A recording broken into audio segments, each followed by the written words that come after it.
these more aggressive players who haven't been showing up to stuff for a good little while, and to see them, find this level of success against these more methodical players. It's definitely good to see both balances on both sides. And you really get a chance to see the strengths of either play style. Personally, I don't necessarily think one is better than the other. I think they're both just good. They have their pros and cons, regardless. Yeah, exactly. So it looks like we're going to start on Battlefield. It is going to be Falco versus Marth. There were a little bit of shenanigans there where it looked like one or both of them might have chosen secondaries, but in the end they decided to go for it. Oh. Cesar uses that nair. We talked about it a lot. It's very strong if your opponent chooses to do something, but very weak if they wait it out. And in that case, Squid stands right in front of it and F smashes. Really strong punish. But Cesar gets Squid off stage, and that's going to be a quick gimp, getting the kill at 40%. Real quick, would you say Cesar's power shield game is also very on point? Definitely not anywhere near the level of Wieners. He definitely can power shield, and he will do it from time to time. Still functional. Yeah, but it's not, Wieners is exceptional at it. The other thing I will say about it is that Wieners has much more of a set strategy out of the power shield.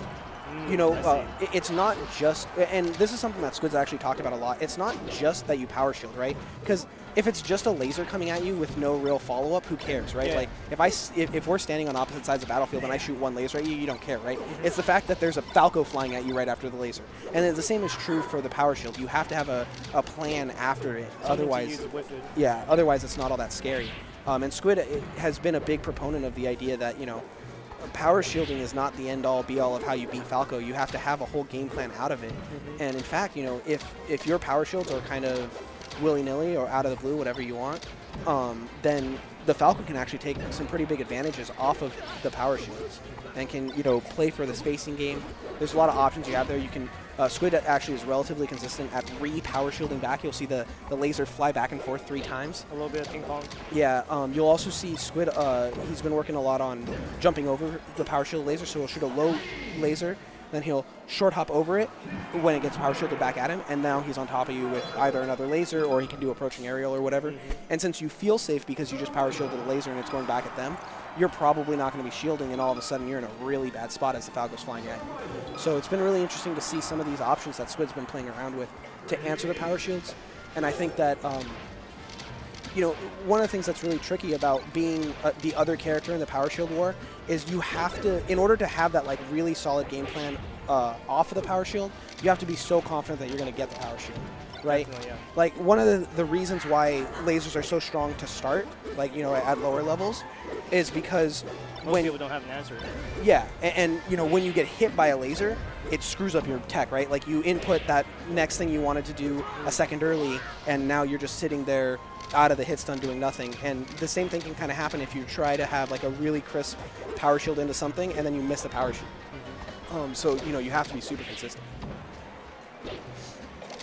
That said, Cesar's able to take the first stock here on game 2 in FD. But Squid getting Cesar up to really high percents. They get a trade there. I think that was a back air. And Squid's able to get the kill. So we're back to 3 stocks apiece. There you saw, that was exactly what we were talking about. You shoot one laser, let it get power shielded, and then you laser over it with a second short hop. Without fast falling too, so that way you don't get hit by the first laser. And you saw there, Cesar tried to make a quick move out of the first power shield, and he just eats the second power shield, or the second laser, because he wasn't expecting it at all. I like what Cesar just did right there. I see it like a lot of times where like you see like your opponent shield, and your instinct is just to shield grab them right out of it. But what Cesar's been doing is that he just goes behind first, and is able to just wait a little bit to see like if Squid's going to do an option out of it. Right, and we talked a little bit before about how tricky it can be when you get that taken away from you. Especially for Falco, his favorite out of shield options are grab and shine. And if you can get behind him and far enough away that the shine won't hit you, all of a sudden all of those options that he loves to play with are gone. So I think it's a really smart play by Cesar to try to get into that position. We talked a lot in the winner set between Squid and Wieners about how the positioning games seem to be really working in Wiener's favor, and I think Cesar is trying to take a note out of Wiener's book with those kinds of plays. Ooh, Squid goes for a nair into a second nair and catches Cesar dropping his shield and is able to take a 2-stock to 1 lead. What's an interesting option that I've seen Cesar do earlier is that he'll short hop into the laser and forward air right afterwards as Squid's approaching. But Squid's been mixing up his positioning when he's shooting the laser, so Cesar hasn't really been able to try to counteract the lasers with anything. Yeah, it's a really strong option because that double jump you can do the first frame out of the hit stun, and that fair you can do the first frame out of the double jump. But the challenge there is if they read it, if you do like if you're the Falco, you do like laser dash dance. Now you've just expended your double jump as Marth. You've put out your hitbox, so now you're in a very vulnerable position. So you have to be really careful with it, and I think that's one of the things that Squid works really hard to punish. Like right there, he was able to use it correctly because he was within a close enough range that he was able to make use of it. Right, and there, you know, Squid couldn't dash back or didn't have the room to dash back far enough to avoid the fair, and that's why he's able to get the hit into this huge combo. Oh, that was so cool to use the side B. He recognized that he wasn't at the right spacing to get the tipper. Down air, so he uses the side B to float for that half second where you lose your downward momentum, and that lined him up to get the dare that he wanted. In addition to keep him hit stun a little bit longer. Squid showing off some plays right back. He goes for the soft reverse hit of the bear in order to set Cesar up for that down air. That also takes a quick stock. Both players really showing off their punish games once again. I'm not sure how Cesar got hit by the that shine just a few moments ago. Squid shot laser into Cesar's shield and then Squid shine. I'm not sure if Cesar tried a shield grab or wave dash out of shield. Any option that he drops out of shield, or even jump when it's that quick, you don't get high enough to get away from the shine. This is one of the reasons why approaching laser is so strong. Is that so? If you hit them with the approaching laser, both grab and shine are true combos. So that's already just absolutely incredible, right? It's so strong. But even if they do shield the laser, then you just have such a strong mix-up because you're right on top of them. They're stuck in shield, which is like a place that Falco really wants to have his opponent. And you can do all sorts of shine pressure. You can mix it up with a quick grab, or you can go for, you know, aerial stuff if you think they're going to try to make a more movement-based option out of their shield. Rather than an offensive or defensive one. Cesar's been doing really well bringing it back. Yeah, definitely showing off his punish game once again. FD, obviously, you know, it's a pick for Cesar because of that punish game, and this game he's able to use it to full effect. He's got a 3-stock to 2 lead, and both players are at a really high percents. Oh, that F smash. So he eats the laser F smashes, and Squid shoots that second laser extremely fast, probably as fast as you can, thinking that he'll be able to stuff the subsequent move before it gets hit. But like that very first frame of the hitbox that could reach Squid did, and then it becomes a huge trade in Cesar's favor.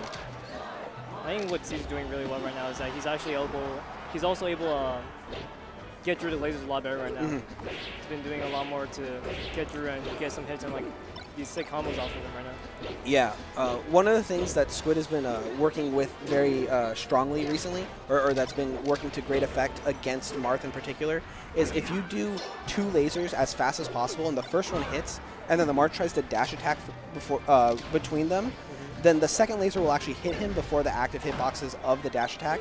And so Squid's been, wow, good tech.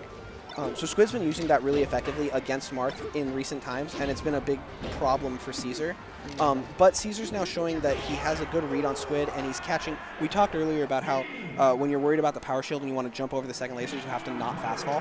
So Cesar's recognizing that Squid's going to not fast fall some of his lasers, and he's catching the dash attack by getting under the second laser with his low profile during his dash.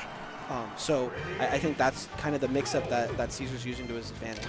To accentuate on that, what's actually really nice is that because the hit stun when you get hit by laser is so small, you're actually able to just dash away if you know how to time it correctly.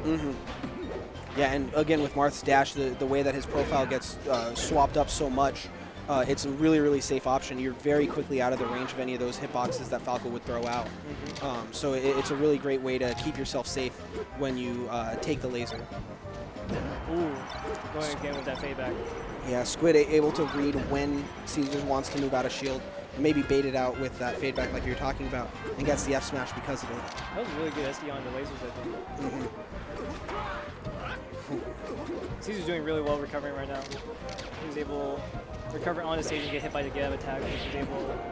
And somehow he was able to get low enough that he touched the ground before the get-up attack hit him, so that's why he was able to get that second double jump. which is absolutely huge. Otherwise, if you don't get that double jump, then the Falco can just rinse and repeat and continually do the get-up attack, because the only option you have is to up B. Especially if you burned your side B already. You don't get back until you land back on the stage. Yep. So Cesar keeping it close here. He does lose the first stock, but then quickly takes it back. We've talked already about how this stage is very strong for Falco, because Marth has a harder time comboing on the stage. Ooh, nice tech. But he gets too low, and Squid's able to just grab the ledge and take the second stock. It was a really tough situation there, too, because if he chose a side B or up B earlier, he still might have been at risk to just die still. Yeah, Squid had a lot of time there to choose his option carefully. He sits on the stage, waiting for Marth to do an early option, where he can just punish it by punishing the lag on the up B landing. And then once Cesar gets low enough that he doesn't have many options, that's when Squid grabs the ledge. He's able to make sure he maintains the invincibility during the up B timing, and Cesar has no way of making it back. And like we already talked about, because Cesar didn't touch the stage, off of that, he didn't have that side B to stall out and mix up the timing. So it was very, very tricky for Cesar to make it back. Those are really good 2 power shields in a row. He was able to make use of it. Yeah, he gets that approaching fair right after and gets a huge combo. Good stuff to Cesar to make that work. Squid does a falling laser in a very dangerous position. A lot of Marths might have tried to like up tilt or something, and the laser hitbox doesn't come out for long enough. But Squid has a read on when Cesar feels he needs to be defensive, and he's able to catch and get that punish. Oh, another F smash reading when Cesar wants to jump out of shield. Cesar's going to have to figure out what read Squid's got there, because Squid's punished twice really hard by getting that randy F smash. Just by knowing once he's got Cesar in the corner, he just has such a good idea of when Cesar's going to choose move that out. panic option, yeah. Ooh, he goes for the Nair double shine, gets Cesar off stage, and then that dare. Oh, Cesar's able to make it back. He was low enough for that he was able to just up B still. That might have been, 5–10% away from just a straight kill. So really, he barely just kind of got the ledge too. Yeah, really great timing by Cesar also to be able to hit that. If he was a couple frames late, he's also just dead.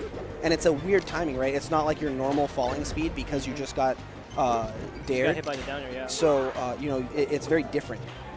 So really heads up play by Cesar in order to keep himself in this game. He didn't get hit by the forward smash that time, though. He was able to just roll in and held shield that time, too. Yeah, it's a huge difference, right? Those are 2 cases where Squid had gotten the read. That's just death. Squid! He gets the back air. He does get the tech, but somehow he swings off of it. Doing it down there instead of an up or another option. I wonder if maybe he was just looking for the ASDI to get the tech in the first place, but he held the C-stick for a second too long, and that's why he got that extra aerial that ended up killing him. Good stuff to Cesar. I thought he played it really close. We talked at the beginning of the set about how sometimes Cesar doesn't show as much of a game plan out of the power shields, but I thought today he did a really great job of that. He was adapting over time, over the matches. Yeah. He got a couple power shield wave dash forward grabs. He got a couple power shield approaching fairs, and then we also saw where in a couple cases he didn't power